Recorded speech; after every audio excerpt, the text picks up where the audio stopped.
Authorities across southern Europe battled over the weekend to control huge wildfires in countries including Spain, Greece, and France, with hundreds of deaths blamed on soaring temperatures that some scientists say are consistent with climate change. In Spain, helicopters dropped water on the flames as heat above 40 degrees Celsius and often mountainous terrain made the job harder for firefighters. President Volodymyr Zelensky has abruptly fired the head of Ukraine's powerful domestic security agency, the SBU, and the state prosecutor general, citing dozens of cases of collaboration with Russia by officials in their agencies. The sackings of the SBU chief, a childhood friend of Zelensky, and the prosecutor general, who has played a key role in the prosecution of Russian war crimes, were announced in executive orders on the president's website. And Russia is preparing for the next stage of its offensive in Ukraine, a Ukrainian military official said, after Moscow said its forces would step up military operations in all operational areas. As Western deliveries of long-range arms begin to help Ukraine on the battlefield, Russian rockets and missiles have pounded cities in strikes that Kyiv says have killed dozens in recent days. European Commission President Ursula von der Leyen will travel to Baku on Monday to seek more natural gas from Azerbaijan, the EU's executive said, as the European Union seeks to reduce its reliance on Russian energy. Amid Russia's continued weaponization of its energy supplies, diversification of our energy imports is a priority for the EU. The Commission said on Twitter, President von der Leyen will be in Azerbaijan to further strengthen cooperation with that country. The 5 conservative contenders still vying to be Britain's next prime minister clashed over tax cuts in a second televised debate over the weekend, with the 2 frontrunners, Rishi Sunak and Liz Truss, stepping up their battle on the economy.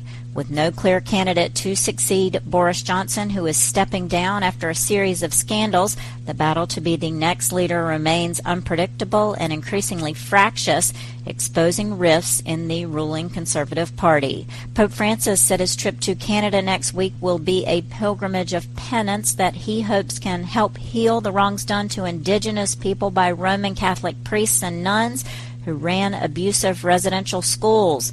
The July 24th through 30th trip will include at least 5 encounters with Native people, as Francis makes good on a promise to apologize on their home territory for the Church's role in the state-sanctioned schools, which sought to erase indigenous cultures.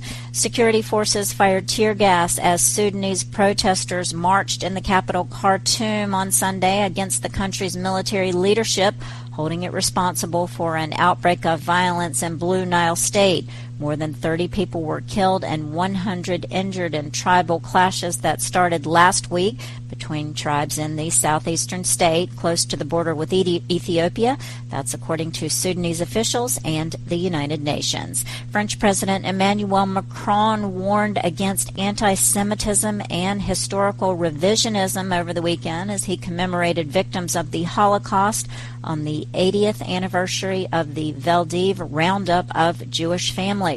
In July of 1942, around 13,000 people were taken to the winter velodrome, the Veldiv, in Paris before being sent on to concentration camps across Europe. It was the largest mass detention of Jewish people by French police in collaboration with the Nazi German occupiers. And North Korea is on the path to finally defuse a crisis stemming from its first acknowledged outbreak of COVID-19, the state news agency said Monday, while Asian neighbors battle a fresh wave of infections driven by Omicron subvariants. The North says 99.98% of its 4.77 million fever patients since last April have fully recovered.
Hi, thank you for watching.